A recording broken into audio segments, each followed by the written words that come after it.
पैसे लाई हो? हाँ लाई हूँ। और हितेश कहाँ है? कुछ बोल क्यों नहीं रहे हो? कहाँ है हितेश? और वो कंकाल किसका था? कुछ तो बोलो। पुलिस मुझे परेशान कर रही है। मैंने भरोसा किया है तुम्हारा, प्यार करती हो तुमसे। क्या किया है तुमने? प्लीज बताओ। बहुत बड़ी गलती हो गई।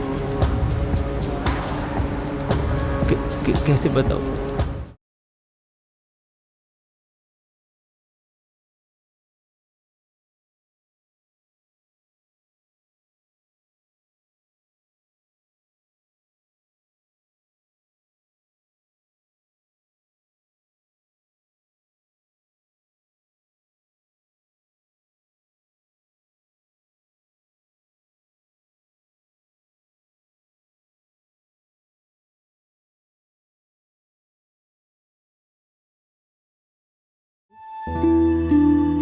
हितेश, देख कौन आया।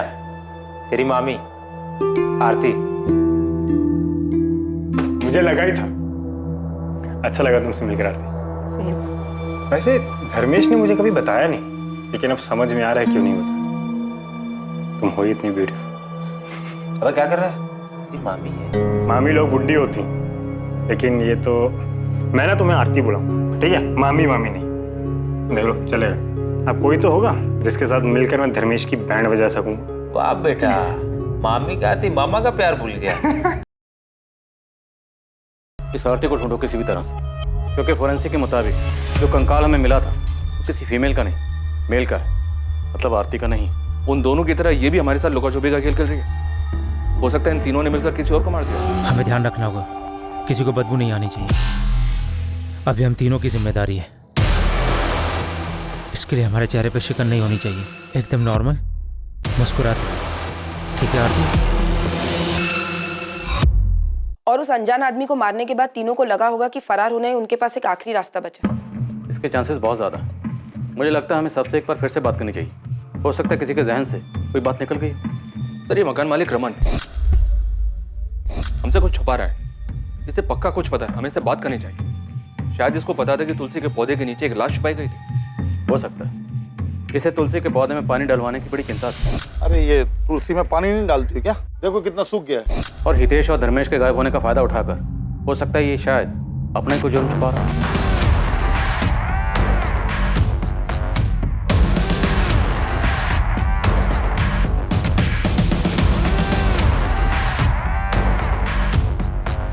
इन तीनों के ही ज्यादा चांसेस हैं, धर्मेश, हितेश और ये रमन। अब या तो इन तीनों में से किसी एक ने या इन तीनों ने मिलकर ये कांड किया। धर्मेश के कंसल्टेंसी वाले फ्रेंड तेजस को बुलाओ। मुझे लगता है उससे बात करके हमें कुछ सुराग जरूर मिलेगा। और धर्मेश और हितेश दोनों की फैमिली से कांटेक्ट करो। दोनों के माँ बाप को कहो कि उन्हें वापिस से यहाँ सूरत आना हो डीएनए सैंपल्स के लिए। अगर कोई ज्यादा नाटक करें तो बता देना। कंकाल मिला है जो किसी का भी हो सकता है। जी सर। और इस रमन को भी बुला लें। बुला दो। हो सकता है सबसे बड़ा झूठा यही क्राइम सीन वाले मकान का मालिक है। हो सकता है तुलसी के पौधे के लिए इतना बड़ा जो स्ट्रक्चर बनाया उसके पीछे इसी का दिमाग। अरे कोकिला, देखो तो किसका फोन है? नाम नहीं है, किसी लैंडलाइन से है। हेलो, राणा नगर पुलिस स्टेशन से एएसआई रीवा सेठ बोल रही हूँ। हाँ मैडम, धर्मेश और हितेश मिल गए क्या? नहीं, लेकिन इतना कंफर्म हुआ है कि जो कंकाल मिला है वो किसी आदमी का। क्या हुआ? क्या बोल रहे? हेलो। हाँ मैडम, उनकी कोई खबर आई क्या? नहीं हसमुख जी, लेकिन उनके किराए वाले मकान से जो कंकाल मिला था, इतना कंफर्म हो गया है कि वो कंकाल किसी आदमी का है। उस कंकाल के आइडेंटिफिकेशन के लिए हमें डीएनए टेस्ट करवाना पड़ेगा, जिसके लिए आपका और कोकिला जी का डीएनए सैंपल चाहिए। अरे पर हम क्यों सैंपल देंगे? हमारा क्या लेना देना है डीएनए से? देखो वो आदमी कौन है, क्या है, हमें क्या पता? देखिए हसमुख जी, अभी तक हमें भी नहीं पता चला है कि किसका मर्डर हुआ, लेकिन पूरी संभावना है कि हितेश या धर्मेश दोनों में से एक हो सकता है। संभावना है? मतलब अभी तक तुम लोग संभावनाओं पर ही टिके हुए हो? अभी कुछ दिन पहले तुमने अंदाजा लगाया था कि वो दोनों मर्डरर है, और आज तुम अंदाजा लगा रहे हो कि वो दोनों विक्टिम है। हम ये बात नहीं कह रहे हैं कि वो कंकाल धर्मेश और हितेश के ही हैं, वो किसी और के भी हो सकते हैं। पर ये बात कंफर्म करने के लिए हमें डीएनए टेस्ट करना होगा, ताकि शक की कोई गुंजाइश ना रहे। रूटीन प्रोसीजर है। हम सूरत आ जाएंगे। Thank you so much. क्या कह रही थी पुलिस? कुछ पता चला दोनों का? पुलिस कह रही है कि जो कंकाल उन्हें मिला है वो हितेश या धर्मेश में से किसी का हो सकता है।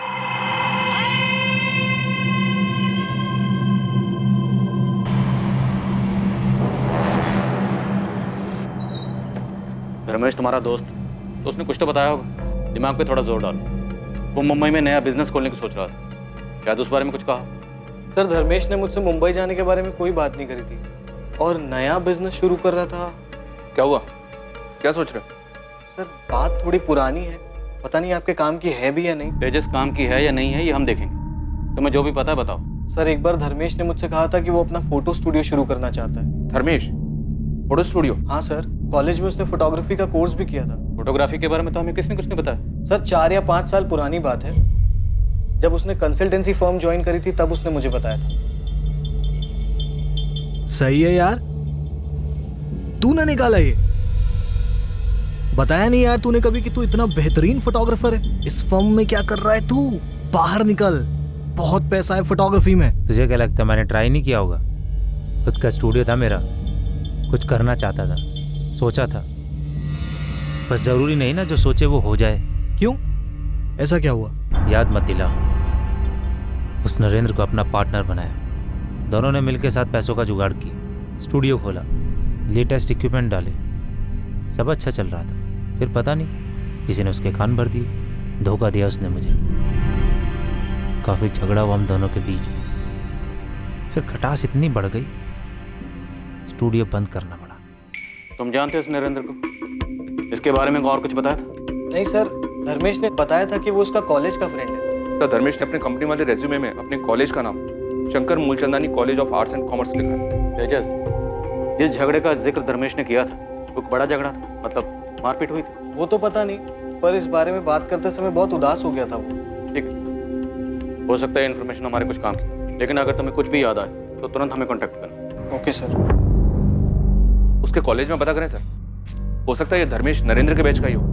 हाँ पता कर, अच्छा खासा बिजनेस था, हो सकता है कि नरेंद्र की वजह से हाथ से निकला हो। किसी बहाने से बुलाया नरेंद्र को वहाँ पर सालों पुरानी भड़ास निकालने के लिए। अब मुमकिन है कि वो स्केल्टन नरेंद्र का।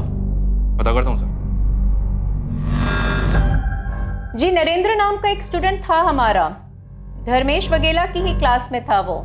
2011 में ही ग्रेजुएट हुए थे दोनों। कोई कांटेक्ट नंबर या और कोई डिटेल है आपके पास? कांटेक्ट नंबर तो नहीं है, लेकिन एड्रेस है उसका। वो देहरादून से ही था। ठीक है, एड्रेस दीजिए।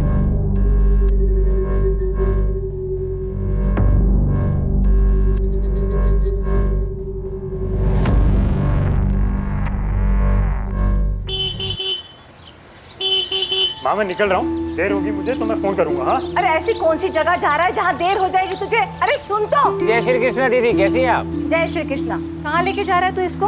हाँ, और ये बताता क्यों नहीं कहाँ जा रहा है? अरे दीदी उस जगह से आपको बहुत नफरत है, अगर आपको बताएंगे ना तो आप हमें जाने नहीं दोगे। मुझे कौन सी जगह से नफरत है? अरे जल्दी चलो मामू, नहीं तो माँ को सब याद आ जाएगा। तो अरे रुक रुक धर्मेश, अरे माँ को सब याद आ गया। पिक्चर दिखाने के लिए लेके चलो जा रहा है चलो ना? चलो, बाय माँ। समझते नहीं है दोनों। हाँ माँ, मन और आदत दोनों ही खराब कर दी थी फिल्में। हाँ, आजकल की फिल्में कुछ अच्छी बातें नहीं दिखाती है। क्या माँ, तुझे तो खुश होना चाहिए मामा भांजे की ऐसी दोस्ती देख के। माँ,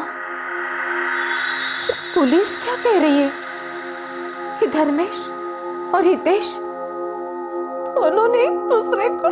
नहीं सरला, हम ऐसा नहीं कर सकते। पुलिस ने पहले भी गलती की है ना। तुम दोनों धीरज रखो, पुलिस से बात करने दो। चलिए अंदर बुला। जी चलो। हमने सुना वो तुलसी कह रहा तुमने बनवाया था। नहीं, आपको किसने बोला? क्यों, एक और मर्डर करने का इरादा है क्या? भावनी ने बताया, उसी भावनी ने जिसे तुम बार बार तुलसी क्यार में पानी डालने के लिए बोलते थे। बड़ी चिंता थी तुम्हें सूखे हुए तुलसी के पौधे की? नहीं नहीं, वो तो तुलसी का पौधा था तो मैंने देखा तो बोल दिया पानी डालो, वरना मेरा कोई और इरादा नहीं था। मैं क्यों बोलता इतने बड़े पहाड़ जैसे तुलसी क्यारे में पानी डालने के लिए? अगर वो तुलसी क्यारा तुम्हें इतने अजीब लग रहा था, पहाड़ जैसा लग रहा था, तो धर्मेश और हितेश के जाने के बाद उसे तोड़वाया क्यों? अरे वो तो मैंने इसलिए नहीं तोड़वाया कि इतना मजदूर लगते, 1000-1500 खर्चा हो जाता है मेरा, तो मैं सोचा कि जो किराए पे आएगा वो अपने आप करा लेगा, उसका सिर दर्द। प्लान अच्छा था, और तुम भूल गए कि तुम्हारा भांडा तो एक न एक दिन फूटना ही था, और ये काम किया विद्या और मुकुंद ने। और वो तुलसी क्यारा तुमने इसलिए नहीं तोड़वाया क्योंकि तुम जानते थे कि उसके अंदर क्या है। तुमने सोचा मौका अच्छा है, अनजान बन के पीछे छुड़ा लेता हूँ। नहीं नहीं नहीं, मैं कसम खा के बोल रहा हूँ, मेरे को कुछ नहीं मालूम था कि उसके अंदर क्या कोई लाश है कि कंकाल है, मालूम नहीं था। मालूम होता तो मैं क्यों तोड़वाने को बोलता, अपने पैर पे कुल्हाड़ी क्यों मारने को बोलता।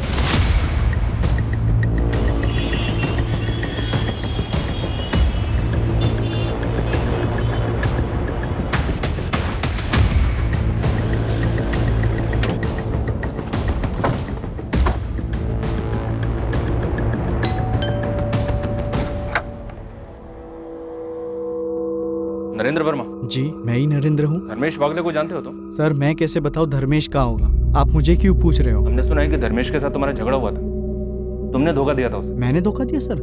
सर सच बात तो ये है कि वो खुद एक धोखेबाज था। यही देहरादून में फोटोग्राफी स्टूडियो शुरू किया था हमने।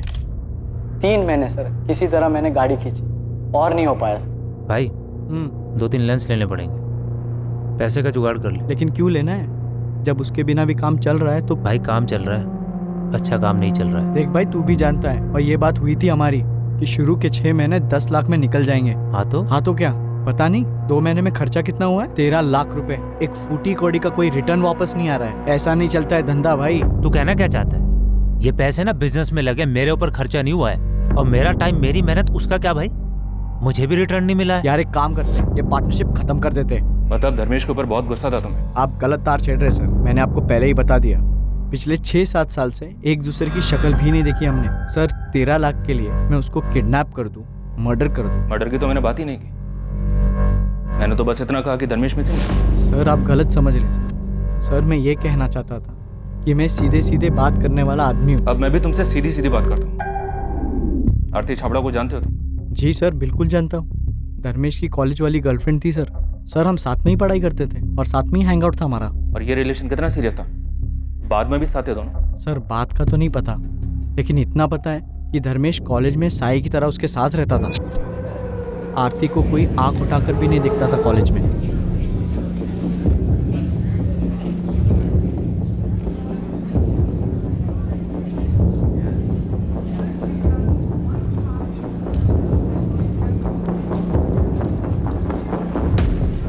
एक मिनट,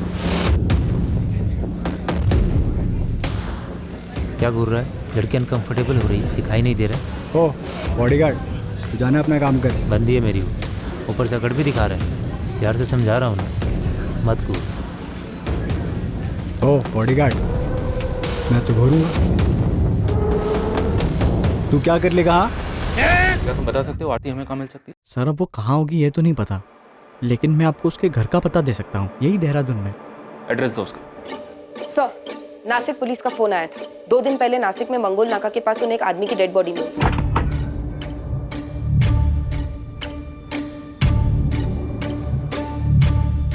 शायद अक्यूज जल्दबाजी में विक्टिम का आईडी प्रूफ निकालना भूल गया। विक्टिम की आइडेंटिफिकेशन धर्मेश वाघेला के नाम से, लेकिन मर्डर के बाद पत्थर से उसका चेहरा बिगाड़ दिया गया। अगर धर्मेश की बॉडी नासिक में मिली है तो कंकाल किसका है जो हमें मिला? हितेश या फिर किसी और का जिसके बारे में हमने सोचा ही नहीं? आरती, क्या इन दोनों मर्डर्स के पीछे आरती? हो सकता है सर, ये डेड बॉडी मिलने के बाद तो हमारा पूरा केस ही उलट गया।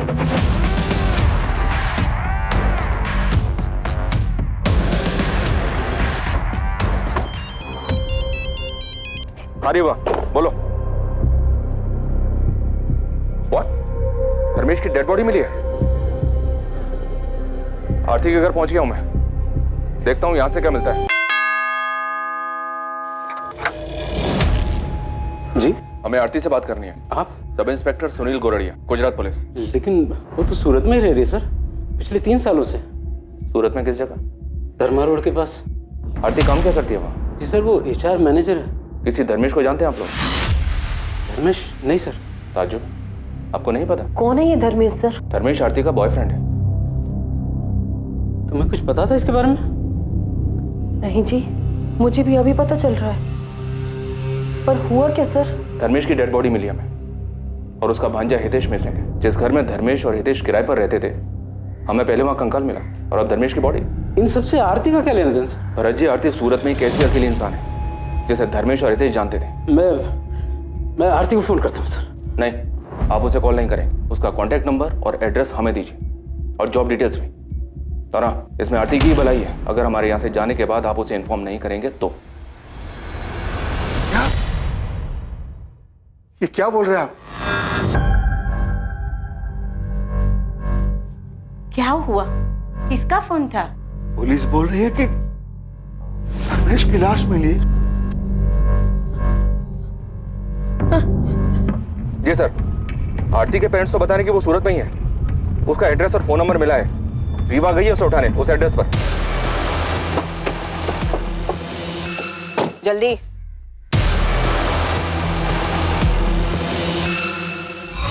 आरती, तुम्हें हितेश और धर्मेश को ढूंढने में हम अपना पहले ही बहुत वक्त बर्बाद कर चुके हैं। अब हमारा और वक्त बर्बाद मत करना।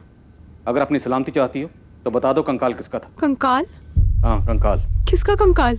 इंसानी कंकाल, जो हमें उस मकान में तुलसी क्यारा के नीचे मिला जहाँ धर्मेश किराए पे रहता। वो कंकाल जिसकी खबर पूरे जमाने को है, हर न्यूज़पेपर, हर न्यूज़ चैनल में खबर है, लेकिन तुम्हें खबर नहीं है। सर मैं न्यूज़ भी नहीं देखती, मेरे घर पे तो न्यूज़पेपर भी नहीं आता है। लेकिन तुम तो उस मकान में जाती थी ना, धर्मेश की गर्लफ्रेंड थी ना तुम उस घर में वो तुलसी क्यारा तो याद होगा ना? याद है सर, देखा था मैंने, लेकिन मुझे कैसे पता कि उसके अंदर क्या है और धर्मेश और हितेश ने ही कुछ किया है। लेकिन वो तुलसी क्यारा बनवाया तो उन दोनों ने था ना। बालकनी के बीचों बीच इतना बड़ा तुलसी क्यारा बनवाया, तुम्हें अजीब नहीं लगा? आरती, क्या जानती 2017 में क्या हुआ था? मैं सच कह रही हूँ, मैं कुछ नहीं जानती हूँ। तब तो तुम ये भी नहीं जानती हो कि अक्टूबर 2017 से धर्मेश और हितेश गायब थे और अब धर्मेश की लाश मिली। धर्मेश की लाश? धर्मेश की लाश 2 दिन पहले बॉडी मिली है उसकी, नासिक में। मर्डर हुआ उसका 2 दिन पहले। अक्टूबर 2017 से हितेश और धर्मेश कहाँ गायब थे? मेरी कुछ समझ में नहीं आ रहा है कि आप क्या बोल रहे हैं। मुझे तो ये भी नहीं पता कि धर्मेश और हितेश मिसिंग हैं। अब आप कह रहे हैं कि उसकी लाश मिली। आखिरी बार पूछ रहा हूँ, 2017 में क्या हुआ था? तुम तीनों ने मिलकर किसे मारा था? हमने किसी को नहीं मारा सर। तुम भागी क्यों थी? अपना फोन नंबर क्यों चेंज किया? सर मैं भागी नहीं थी, मेरा फोन खो गया था इसलिए मैंने नया नंबर लिया था। सर मुझे सच में नहीं समझ आ रहा है कि आप क्या बोल रहे हैं। धर्मेश से तो अभी 10 दिन पहले मेरी बात हुई है और अब आप कह रहे हैं कि वो मिसिंग है, मर्डर। हितेश के साथ तुम्हारा क्या रिश्ता था? सर धर्मेश और मैं कॉलेज के दिनों से रिलेशनशिप में थे। वो कॉलेज के बाद यहाँ सूरत शिफ्ट हो गया था और मैं वहाँ देहरादून में ही रह गई थी। हम मिल नहीं पाते थे इसलिए मैं भी यहाँ शिफ्ट हो गई, तभी हितेश से मिली। हितेश, देख कौन आया, तेरी मामी आरती। मुझे लगा ही था। अच्छा लगा तुमसे मिलकर आरती। वैसे धर्मेश ने मुझे कभी बताया नहीं, लेकिन अब समझ में आ रहा है क्यों नहीं बताया। तुम हो ही इतनी ब्यूटीफुल। अब क्या कर रहा है? ये मामी है। मामी लोग बुड्ढी होती, लेकिन ये तो मैं ना तुम्हें आरती बुलाऊंगा, ठीक है? मामी मामी नहीं। देख लो, चलेगा। अब कोई तो होगा जिसके साथ मिलकर मैं धर्मेश की बैंड बजा सकूंगा। वाह बेटा, मामी क्या थी, मामा का प्यार भूल गया। धर्मेश और हितेश बिल्कुल दोस्त जैसे थे, उनको देख के कोई कह ही नहीं सकता था कि वो मामा भांजे हैं। तुम्हारा हितेश के साथ क्या रिश्ता था? सर मेरे तो फ्रेंड जैसा था। मुझे लगा तुम कहोगे कि गर्लफ्रेंड बॉयफ्रेंड। ये क्या बोल रहे हैं सर? मैं यहाँ बैठी हूँ इसका मतलब कुछ भी बोलेंगे आप? मेरे छोटे भाई जैसा था वो। लेकिन हमने तो सुना है कि तुम अक्सर उसी के साथ दिखती थी। तो इसका ये मतलब निकालेंगे आप? जरूरी है कि लड़की जिस भी लड़के के साथ दिखे वो उसका बॉयफ्रेंड ही हो, भाई या दोस्त नहीं हो सकता? बिल्कुल हो सकता, लेकिन भाई जैसा दोस्त अगर मिसिंग हो, बॉयफ्रेंड का मर्डर हुआ और जहाँ वो दोनों रहते थे वहीं तुलसी क्यारा के नीचे कंकाल मिले, तो चीजें इतनी आसान नहीं है। ये कहना मुश्किल है कि लड़की जिसके साथ घूम रही थी वो भाई था, दोस्त था, क्या था? सर मुझे सच में समझ नहीं आ रहा है कि मैं आपसे क्या बोलूं। धर्मेश ने अपना जॉब छोड़ा था कि वो अपना फोटो स्टूडियो स्टार्ट कर सके, और उसका फोटो स्टूडियो सेटअप होते ही हम शादी करने वाले थे। तुमने कहा कि 10 दिन पहले तुम्हारी धर्मेश से बात हुई।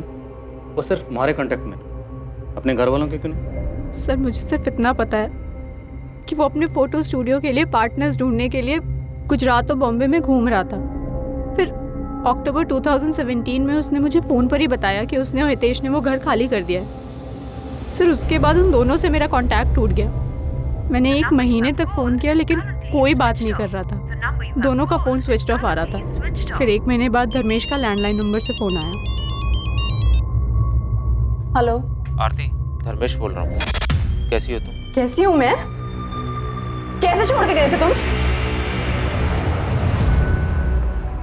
कहाँ चले गए थे तुम धर्मेश?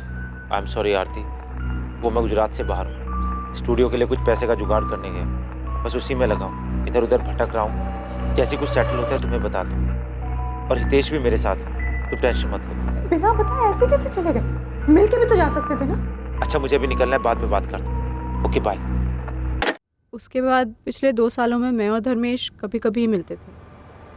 हर बार वो एक अलग शहर से मिलने आता था। फिर 1 महीने पहले जब मैं और धर्मेश मिले तो उसने बताया कि वो मुंबई सेटल हो गया है। तुमने नोटिस किया वो कभी कुछ परेशान रहा हो? परेशान तो था सर, पर मुझे लगा कि वो अपने बिजनेस के लिए पैसे जुटाने में परेशान है। इतने दिनों तक हितेश से तुम्हारी कोई बात नहीं हुई सर। शुरुआत में 1-2 बार धर्मेश से पूछा था मैंने, पर उसने कहा कि वो अपने मेरठ वाले ट्रैवलिंग जॉब में बिजी है। तुम्हें धर्मेश ने जो बताया तुमने मान लिया। पुलिस को बेवकूफ समझती हो क्या? सर मैं किसी को बेवकूफ नहीं समझती। धर्मेश ने जो बोला मैंने यकीन कर लिया, और हितेश का नया नंबर भी नहीं था मेरे पास, और हितेश चाहता तो वो भी मुझे कांटेक्ट कर सकता था, पर ऐसा नहीं हुआ। ठीक है तुम जा सकते हो, लेकिन शहर छोड़कर कहीं मत जाना।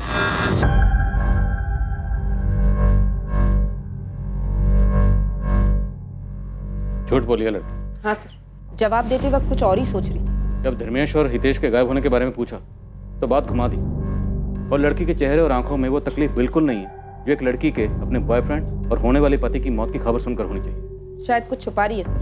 मुझे लगता है वो कंकाल हितेश का ही था, धर्मेश के साथ मिलकर मार डाला होगा। फिर हमें कंकाल नहीं, आरती और धर्मेश को पता चल गया होगा कि पुलिस उनको ढूंढ रही है। बात हितेश के मर्डर की थी तो हो सकता है धर्मेश को गिल्ट फील हुआ हो।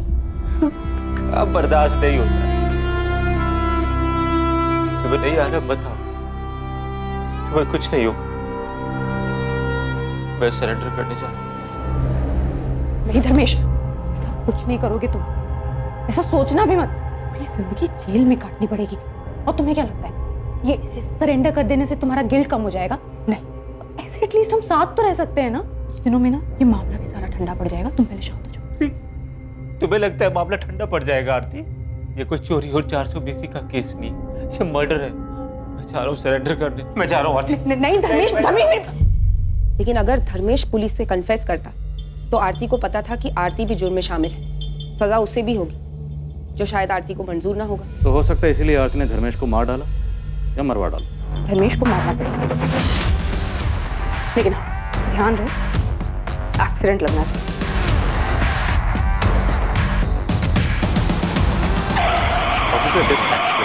और उसके बाद चेहरा बिगाड़ा गया किसी पत्थर से। ये एक्सीडेंट में खराब हुआ चेहरा नहीं है, तो शायद ये एक मर्डर केस हो सकता है जिसे एक्सीडेंटल डेथ के तौर पे प्रेजेंट करने की कोशिश की गई है। चेहरा बिगाड़ा गया मतलब साफ है, डेफिनेटली मर्डर है। वही तो सर, अगर आरती का प्लान धर्मेश को मारने का था तो फिर चेहरा क्यों बिगाड़ा? ताकि बॉडी की शिनाख्त ना हो। हम किसी नतीजे पर ही नहीं पहुंच पाए। हम धर्मेश को ढूंढते रहते और धर्मेश हमें कभी मिलता ही ना। और ये आरती हमारे सामने बेचारी गर्लफ्रेंड की एक्टिंग करती रहती, हमें यही कहती कि मेरा प्रेमी मुझे धोखा देकर भाग गया और मर्डर कर दिया उसने। और हमें भी यही लगता कि बेचारी गर्लफ्रेंड कितना सच बोली, जबकि उसका असली सच हमारे सामने कभी ना आया। सर, हमने कहीं आरती को छोड़कर गलती तो नहीं कर दी? अगर ऐसा है तो वो भाग भी सकती है। The number you have called is currently switched off.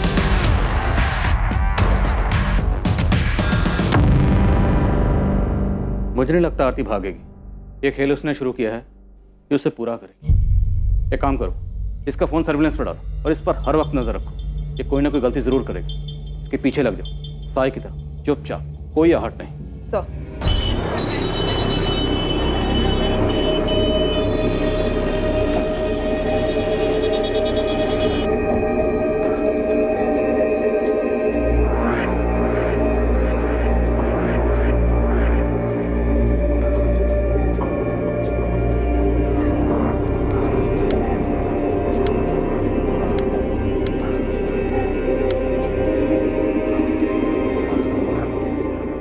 जो बॉडी नासिक पुलिस को एक्सीडेंट साइट से मिली थी, उसकी शिनाख्त के लिए धर्मेश की फैमिली को बुलाया गया।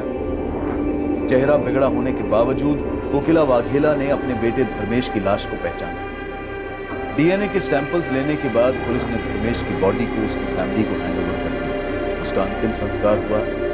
पुलिस भी वहां मौजूद थी और उनकी नजर आरती पर भी गई, जो फैमिली से दूर खड़ी थी। उसके चेहरे पे तो साफ दिख रहा था कि वो दुखी है, लेकिन धर्मेश की मौत की संजीदगी उसकी आंखों में नहीं झलक रही।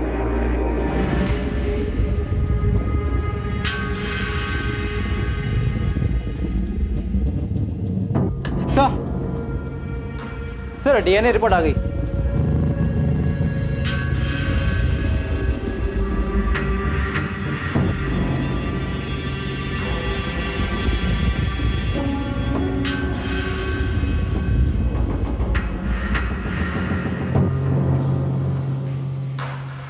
मेरी तो कुछ समझ में ही नहीं आ रहा है कि सब क्या हो रहा है। कौन मारेगा धर्मेश को? और ये हितेश कहाँ चला गया? अपने मामा के अंतिम संस्कार में भी नहीं आया। क्यों भाग रहा है ये हितेश? कहीं कहीं इसने तो धर्मेश को नहीं मारा? माँ, आपको ऐसा लगता है कि वो दोनों मर्डर कर सकते हैं? मैं नहीं मानती कि धर्मेश मामा और हितेश भैया एक दूसरे के साथ ऐसा करेंगे। जरूर उनके साथ कुछ गलत हुआ है। बस एक बार हितेश भैया मिल जाए।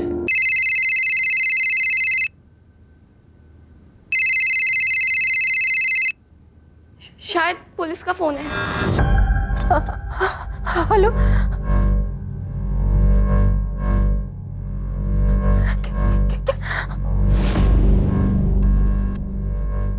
माँ, क्या हुआ माँ? बोलो माँ। सरला, क्या कह रही थी पुलिस? कंकाल हितेश का ही है। सर, आरती अपने घर से निकल चुकी। हमारी कांस्टेबल लगी है उसके पीछे। आरती को उठा लेते हैं sir.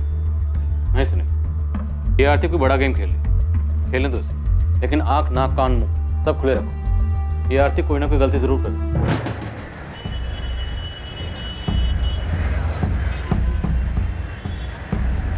The number you have called is currently switched off.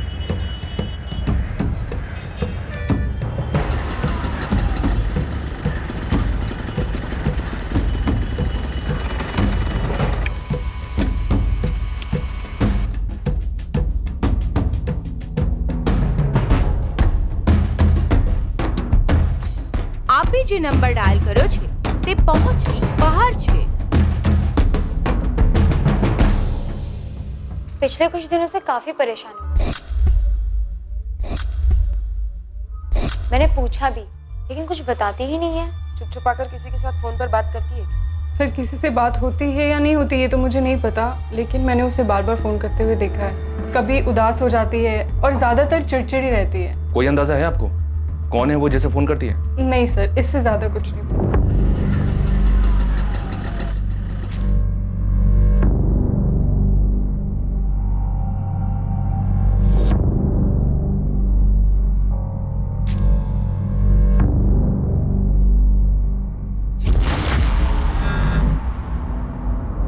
लेकिन ऐसा कैसे होने दिया तुमने? वो गायब कैसे हो गई? बहुत ही चालाक औरत है ये आरती। पता नहीं उसे कैसे शक हो गया कि मैं उसका पीछा कर रही थी। मैडम टेंशन मत लो, फिर भी मैंने उसका पीछा किया है। ज्यादा दूर नहीं गई है वो, यही एक रेस्टोरेंट के अंदर बैठी है। मैं सर, आरती के कॉल से नंबर मिला है। पिछले 6 महीने में आरती के इस नंबर पे बहुत बातें हुई थी। नंबर के बारे में पता किया तो पता चला ये तो आरती के नाम पे रजिस्टर्ड है। आरती के नाम? सुनील, ऐसा कौन हो सकता है जिसे आरती खुद के नाम पर लिया हो सिम देगी? उसका बॉयफ्रेंड धर्मेश? पक्का हो सकता है सर। सर, कांस्टेबल सपना का फोन आया था। उसने आरती को किसी आदमी के साथ एक रेस्टोरेंट में देखा। एक लड़का था सर, काफी लंबी बात हुई। आरती उस पर चिल्ला रही थी। वो पैकेट जो एटीएम के बाहर सपना ने देखा था आरती के हाथ में, वो आरती ने उसे दिया और फिर आरती निकल गई वहां से। कौन था वो तो पता नहीं चला सर। सपना ठीक से शक्ल नहीं देख पाई। वो पीछे से रेस्टोरेंट के किचन डोर से बाहर निकल गई। ये वही आदमी है सर जिसे आरती ने धर्मेश को मारने के लिए हायर किया था। मुझे भी ऐसा ही लगता है सर। शायद आरती उसे मर्डर का पेमेंट दे रही थी, या फिर वो आदमी आरती को ब्लैकमेल कर रहा होगा, इसलिए आरती गुस्से में थी और परेशान भी। पैसे जो देने पड़ रहे थे उसे। और देर नहीं करते सर, आरती को उठा लेते। ज्यादा मेहनत भी नहीं करनी पड़ेगी। 2 थप्पड़ देंगे, तोते की तरह सब उगल देगी। ठीक है, आओ सर।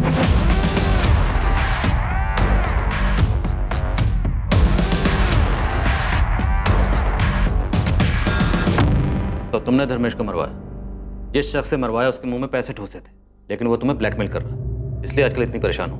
लेकिन जितनी परेशान आजकल हो तब तो नहीं थी जब धर्मेश की मौत की खबर तुम्हें सुनाई थी। गर्लफ्रेंड थी, दोनों के बीच में प्यार मोहब्बत था, फिर भी धर्मेश की मौत की खबर सुनकर तुम हैरान जरूर हो, लेकिन तकलीफ नहीं। तुम्हें आइडिया है कि क्या हुआ होगा? तुमने और धर्मेश ने मिलकर हितेश को मार डाला, लेकिन जब हितेश का कंकाल मिला धर्मेश घबरा गया, डर गया, वो सरेंडर करने की बात करने लगा। अब तुम्हें लगा कि अगर धर्मेश ने सरेंडर कर दिया, उसने अपना जुर्म कबूल कर लिया, तुम भी लपेटे में आओ, इसलिए तुमने धर्मेश को मरवा डाला। बोलो, तुमने और धर्मेश ने मिलकर हितेश को क्यों मारा? तुम्हारे धर्मेश और हितेश के बीच में क्या हुआ था? अपने आप मुंह खोलेगी या जबरदस्ती करनी पड़ेगी? सर, मैंने किसी को नहीं मरवाया। जैसा आप सोच रहे हैं वैसा बिल्कुल नहीं है। मेरा किसी के मर्डर में कोई हाथ नहीं है। तो किसका हाथ है? गोल गोल मत घुमाओ, सीधा मुद्दे पे आओ। धर्मेश का है। धर्मेश का? तो तुम्हारी ये लव स्टोरी मर्डर मिस्ट्री में कैसे तब्दील हुई? तुमने और धर्मेश ने मिलकर हितेश को क्यों मारा? सर मैंने किसी को नहीं मारा। इनफैक्ट मुझे तो ये भी नहीं पता था कि वो आप लोगों से छुपकर यहाँ वहाँ घूम रहा है। फिर उस दिन जब आप लोगों ने बताया कि उसकी लाश मिली है तो मैं खुद शॉक में थी। मेरी अभी तो उससे बात हुई थी। अभी बात हुई मतलब? सर उस दिन जब आपने मुझे बताया कि धर्मेश की लाश 11 तारीख को मिली, और मेरी खुद उससे फोन पे 12 तारीख को बात हुई। अगर धर्मेश जिंदा है तो वो कौन था जिसकी बॉडी नासिक में मिली? तुमने और धर्मेश ने मिलकर किसे मारा? सर मैंने किसी को नहीं मारा। किसने मारा? सर मैंने किसी को नहीं मारा। मुझे तो खुद समझ नहीं आ रहा है कि ये सब क्या हो गया है। तो ये सब कुछ तुमने उस दिन क्यों नहीं बोला पुलिस स्टेशन में? क्योंकि प्यार करती हूँ मैं उससे। मैं खुद पूछना चाहती थी, उसके मुंह से सुनना चाहती थी कि उसने आखिर किया क्या है। उस दिन यहाँ से निकलने के बाद मैं उसका फोन ट्राई कर रही थी, लेकिन उसका फोन बंद आ रहा था। इसी बात की तसल्ली करने के लिए मैं उसके अंतिम संस्कार में भी गई। आखिर वो बॉडी है किसकी? धर्मेश की तो नहीं है। कल सडनली उसका मुझे फोन आया तो मैंने उसे मिलने के लिए कहा। पैसे लाई हो? हाँ लाई हूँ। और हितेश कहाँ है? कुछ बोल क्यों नहीं रहे हो? कहाँ है हितेश? और वो कंकाल किसका था? कुछ तो बोलो। पुलिस मुझे परेशान कर रही है। मैंने भरोसा किया है तुम्हारा, प्यार करती हूँ तुमसे। क्या किया है तुमने? प्लीज बताओ। बहुत बड़ी गलती हो गई। कैसे बताओ? मैंने हितेश को मार दिया।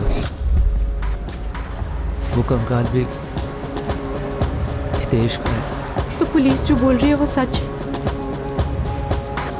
इन्हीं हाथों से मारा हितेश को, और कोई रास्ता नहीं बचा था। उसे मारने के बाद मैं बहुत डर गया था। समझ ही नहीं आ रहा था कि उसकी डेड बॉडी के साथ क्या करूं। फ्लैट से बाहर तो बिल्कुल नहीं ले जा सकता था उसको। फिर मेरी नज़र हितेश के बनाए उस बड़े से तुलसी क्यारा पर पड़ी।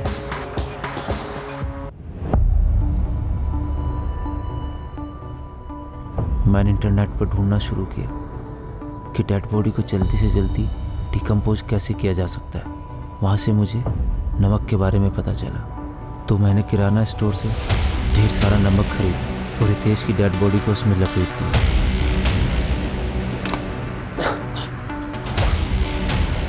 फिर मैंने हितेश की बॉडी को अपने हाथों से दफना दिया।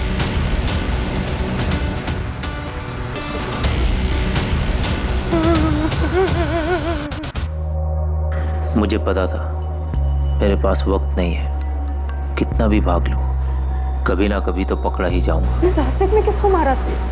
किसकी बॉडी थी धर्मेश? उसको मैंने नहीं मारा था, एक्सीडेंट हुआ था उस आदमी का। मुझे कोई अंदाजा नहीं है कि वो आदमी कौन था। वो मर चुका था। मुझे लगा कि वो मरा हुआ आदमी मुझे बचा सकता है। मैंने पहले पत्थर से उसका चेहरा खराब किया और फिर आईडी कार्ड के साथ अपना वॉलेट उसकी जेब में रख दिया। मेरी लाश मिलने पर सारा बवाल ही खत्म हो जाता है। पुलिस किसी नतीजे पे पहुंचती ही नहीं, केस ही बंद हो जाता। पर तुमने ऐसा किया ही क्यों? क्यों मारा है हितेश को? मुझे बहुत अफसोस है इस बात का। बहुत बड़ा पाप हो गया मुझसे। हम यहाँ से भाग चलते हैं कहीं दूर, बहुत दूर। मैं जानता हूँ मुझसे जो हुआ है उसे भुलाना बिल्कुल भी आसान नहीं। तो तुम सच में मुझको एक मौका दो। सच में तुमसे बहुत प्यार करता हूँ। आरती कोई जल्दी नहीं है, समझ लो। जब तुम्हें जवाब देना है तब देना, मैं कॉल करूँगा। धर्मेश ने तुम्हें पूरी राम कहानी तो सुना दी, पर ये नहीं बताया कि उसने हितेश को मारा क्यों। नहीं बताया, नहीं बताया।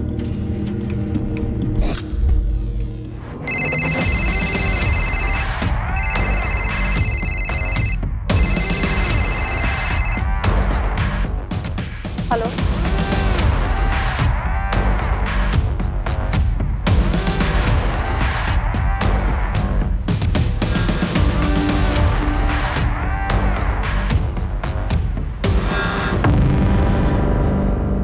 थैंक यू आरती आने के लिए। हम यहाँ से कहीं बहुत दूर चले जाएंगे। जानता हूँ कि शायद तुमने मुझे कभी माफ़ नहीं करोगे, लेकिन मेरा यकीन करो, एक बार इस गंदगी से बाहर निकल गए ना, सब ठीक हो जाएगा। हितेश के बिना भी सब पहले जैसा होगा, मैं जानता हूँ। हितेश कभी वापस नहीं आएगा, पर मैं वादा करता हूँ पूरी जिंदगी प्रायश्चित पे गुजार दूंगा। प्रायश्चित तो तुम्हें पूरी जिंदगी करना ही है, ज़्यादा दूर नहीं, यहीं सूरत की जेल में। चल, अब चोर सिपाही का खेल बहुत हो गया, अब बस। इससे पहले कि मेरे सब्र का बांध टूटे और तेरी हड्डी पसली तोड़े, सब कुछ सच सच बोल दे। मुझे बहुत अफसोस है, मैंने अपने दोस्त जैसे भांजे हितेश को मार डाला।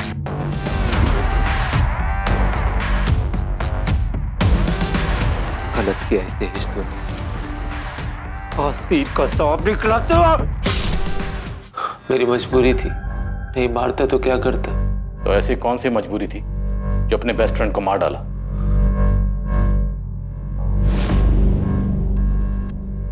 शुरू से ही हितेश आरती के साथ मजाक करने लगा था, तब मुझे कोई तकलीफ नहीं हुई। फिर धीरे धीरे मैंने देखा कि आरती ने भी हितेश में इंटरेस्ट लेना शुरू कर दिया। मैंने फिर भी कोई सवाल नहीं किया, लेकिन उनके बीच की करीबी खुल के सामने आने लगी थी।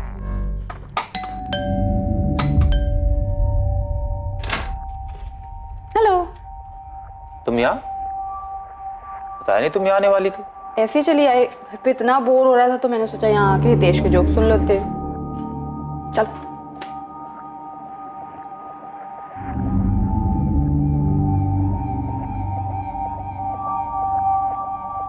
वो पहली बार था जब शक ने मेरे मन में घर किया। उसके बाद आरती घर आने लगी थी मेरी गैर मौजूदगी में। मुझे उनके बीच की नजदीकियां साफ साफ दिखाई देने लगी थी। तेज भी बदल गया था। मेरा फोन देना, मेरे फोन की बैटरी खत्म हो गई।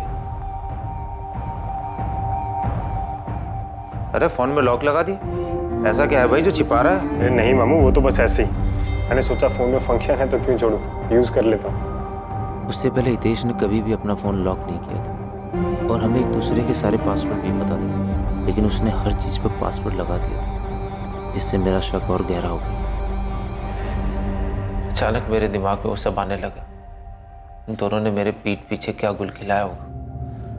मुझे रात को नींद नहीं आती थी, फिर अंदर गुस्सा भर गया था। नफरत हो गई थी मुझे हितेश से। उसने आरती पे बुरी नजर डाल दी, दोस्ती का बहुत बड़ा इम्तिहान लिया। हम दोनों के बीच में भाईचारा भी खत्म हो गया था। तो तुमने कौन सा रिश्ता निभाया? मामा होकर सगे भांजे को मार डाला? हाँ, ये सब मैंने जुलाई 2017 में प्लान किया। मैंने हितेश को बोला कि रमन को जाके बोले कि घर खाली करना है, और उसी दौरान मैंने अपने ऑफिस में भी रेजिग्नेशन दे दिया। उसके बाद मैंने हितेश को मार दिया और उसकी बॉडी को 2 महीने दफनाने के बाद तक मैं वहीं रुका, ये देखने के लिए कि कोई स्मेल तो नहीं आ रही। और इसी दौरान मैंने ये भ्रम फैलाया कि हितेश जिंदा है, किसी को कोई शक ना हो। उसके फ़ोन से उसके पेरेंट्स के साथ मैसेज पे बात करता रहा। उसके बॉस को भी मैसेज मैंने ही किया। तो हितेश को मारकर आरती तुम्हें वापस मिल गई? मेरी सबसे बड़ी भूल थी। दोनों के बीच में कुछ नहीं था। हमें तो ये पता है, लेकिन तुम्हें कब यकीन हुआ कि उन दोनों के बीच में वाकई कुछ नहीं था? हितेश की मौत के काफी दिनों के बाद मैं आरती से मिला। उसने हितेश को लेके कुछ ज्यादा सवाल नहीं किए, मुझे लेके परेशान थी और उसे मुझ पर भरोसा भी हो गया था। तब मुझे यकीन हुआ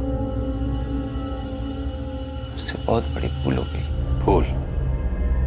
भूल नहीं, तुमने मर्डर किया। महज शक की बुनियाद पर तुमने किसी की जान ले ली। तुम कह रहे हो तुमसे भूल हो गई, और मुझे पूरा यकीन है कि तुम्हें सख्त से सख्त सजा देने में कानून कोई भूल नहीं करेगा।